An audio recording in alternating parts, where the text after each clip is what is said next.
এই এক্সাম্পলে আমরা বিউএন, ঠিক আছে, ব্রাঞ্চ আনকন্ডিশনাল, এই এক্সাম্পলটা দেখব। তো বান মানে হলো যে আমরা যে কোনো একটা জায়গা থেকে আর একটা জায়গায় জাম্প করিয়ে দেবো। কীরকম না, এক্সাম্পলে দেখছি এলডিএ মেমে মানে C020 আছে।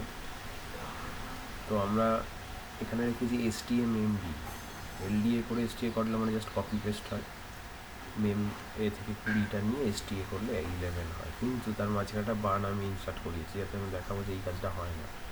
তাহলে আমার যদি বার্ন না হয় তাহলে এলডিএ হতো, এসটিএ হতো, মানে 20টাই কপি হতো, করে প্রোগ্রামটা শেষ হলো। কিন্তু বার্ন এল আছে, বার্ন এল মানে হলো এই জায়গা থেকে প্রোগ্রামটা স্কিপ করে এসটিএটা না হয়ে এই জায়গাটায় চলে আসবে, মানে এই 1, 2 এই দুটো লাইন স্কিপ করে যাবে, যেখানে এল থাকবে সেখানে চলে আসবে, এটাকে লেভেল 1। তাহলে বার্ন এল মানে হলো ওই 20কে অ্যাকোমোডেটারে আনার পর ওই কাজগুলো না করে এখানে চলে আসবে। আইএনসি করলাম, আইএনসি মানে 20টা কী হয়ে গেল, 21 হয়ে গেল। 21 হওয়ার পর এসটিএ করলাম, মানে এখানে 20টা না হয়ে 21 কপি হবে। আর যদি বার্নটা না হতো 20 হতো, যেহেতু বার্ন হয়েছে 1 ইনক্রিমেন্ট হয়ে হয়েছে। তাহলে আমরা আউটপুটে দেখবো যদি 20 হয় তাহলে বার্ন কাজ করেনি, 21 হলে বার্ন কাজ করবে। দেখি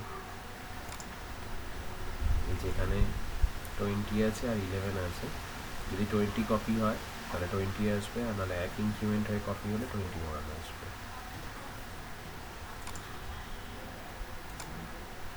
21, তার মানে এখানে ব্রাঞ্চিংটা হয়েছে, ইনক্রিমেন্ট হয়ে ঢুকলো, তার মানে এখানে ব্রাঞ্চিংটা হলো, বানের কাজটা আমরা দেখলাম।